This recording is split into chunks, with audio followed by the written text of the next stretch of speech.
안녕하세요. 미래책방에 오신 걸 환영합니다. 저는 채널 운영자 신진상입니다. 오늘은 남들과 다른 책 읽기는 어떻게 가능한가라는 주제를 골라봤고요. 책 제목은 오독의 즐거움이라는 책입니다. 그래서 저자와 작품에 대해 설명, 그리고 제가 이 책이 아주 편집을 잘했어요. 그래서 킬러 텍스트를 담은 책인데 그 중에서 제가 10개를 골랐고요. 그리고 제 종합적인 평가로 마무리하겠습니다. 수많은 독서책 중에 나는 왜 이 책에 꽂혔나. 저도 독서 관련 책을 냈고, 독서 관련된 책, 그냥 제목에 독서 관련된 내용이 있으면 무조건 이제 빌려보는 편이거든요.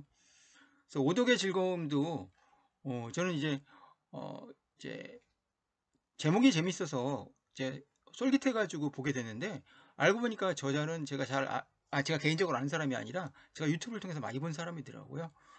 예, 오독의 즐거움은 제목이 그렇잖아요. 그렇죠.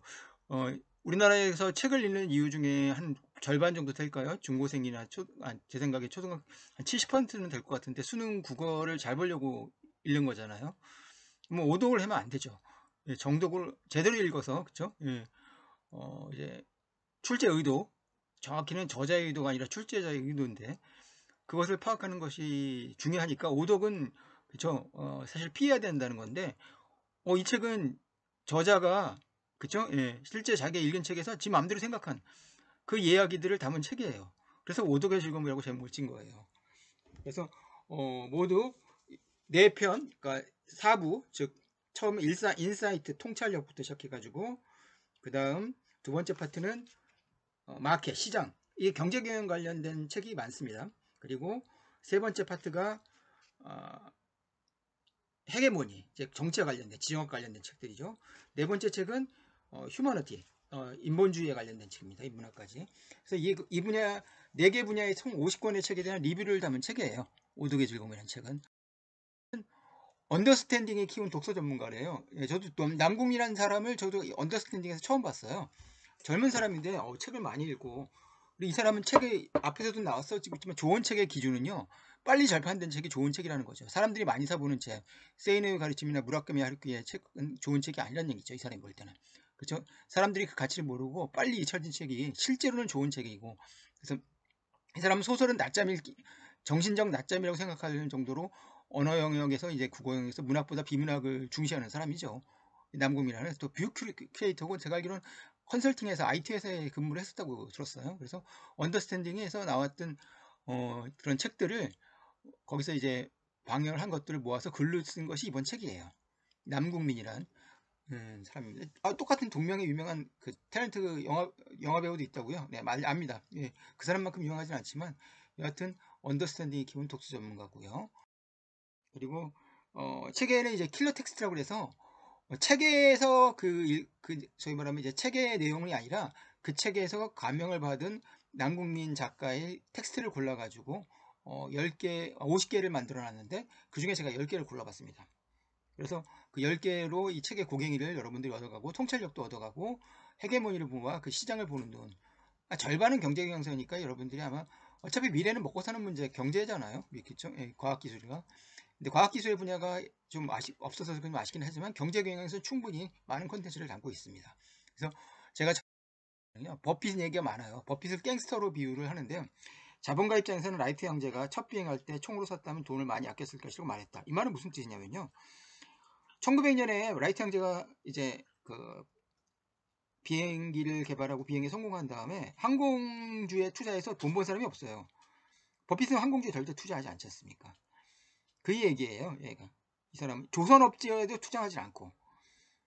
그러니까 이상하게 우리는 전 세계에서 투자자 중에서 뭐 항공주나 조선주로 돈 벌었다 그러면 버핏보다 더 뛰어난 사람이겠죠. 버핏은 투자하지 않았으니까. 그러니까 사람들이 정말 많이 이용해서 기술적 혁신을 이루는 것과 그것이 꼭 투자자 입장에서 돈이 되는 거는 일치하지는 않는다는 얘기예요. 버핏의 얘기는. 그래서 버핏이 굉장히 많이 인용을 되고 있어요. 이 책에는. 한동안 자본시장에서 제기되었던 금리 인상, 빅테크 약세 논리가 흔들린다. 금리 인상하면 빅테크가 약해지는 건 당연하잖아요. 왜냐? 빅테크는 당장 돈을 못 버는 기업들이니까 그냥 꿈으로 먹고 사는 기업들이니까 그렇죠. 예, 그 대신 영업이익이 안 나니까 그렇죠. 은행에서 대출을 받아가지고 대출 이자가 늘어나면 쥐약이 되는 거죠. 근데 그게 아니었거든요. 지금도 금리 인상하지만 빅테크는 잘 나가잖아.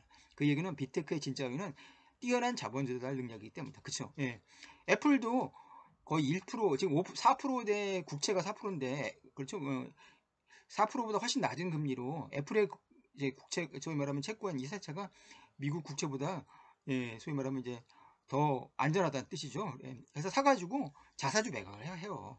그러니까 빅테크는 엔비디아까지 돈을 싸게, 그쵸? 예, 소위 말하면 빌리는 능력이 있기 때문에 금리 인상이 절대 빅테크에, 그죠? 쥐약이 되는 것은 아니라는 게, 예, 이제 이 책은 쉽게 말하면 어, 관점 뒤집어 따로 다시 생각해 보기라는 컨셉으로 얘기할 수 있거든요. 세 번째 컨셉 제목, 제가 고른 킬러 텍스트는 이겁니다. 전 세계 어느 누구도 중국을 좋아하지 않는다. 중국의 문화와 영향은 전무하며 심지어 자국 문화는 외국 문화에 한국 문화에 질식당하고 있다. 중국은 카이저 빌헬름치하의 독일이 아니며 소비에트 문명의 한생도 아니다. 이 책은 중국에 관련된 책이 굉장히 많이 나오는데 중국 관련된 책 중에서 중국을 좋게 보는 책이 한 권도 없고요. 우리나라는 더더욱 없습니다. 그럼 누가 사겠습니까?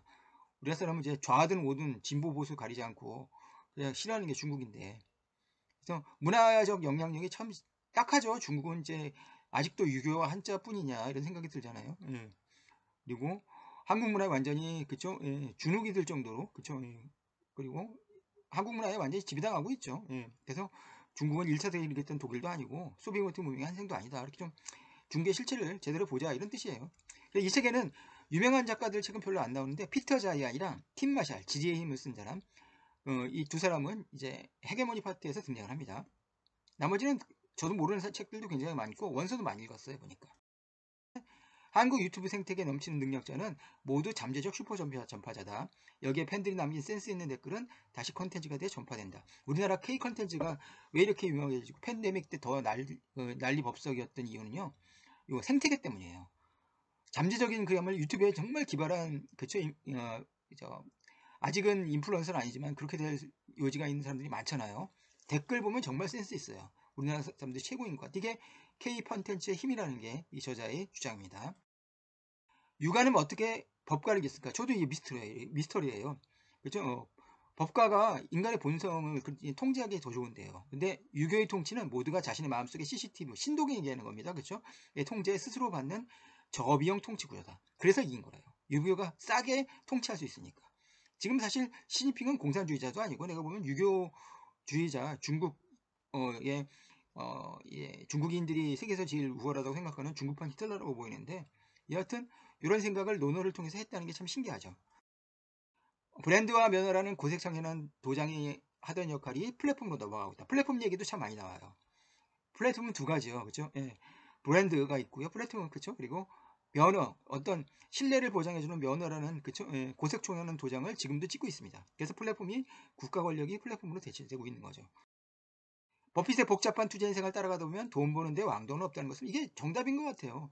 주식 어렵고 예, 선물 옵션은 더더욱 어렵고 그렇죠? 예, FX 맞은 거는 더더욱 어려운 이유는요.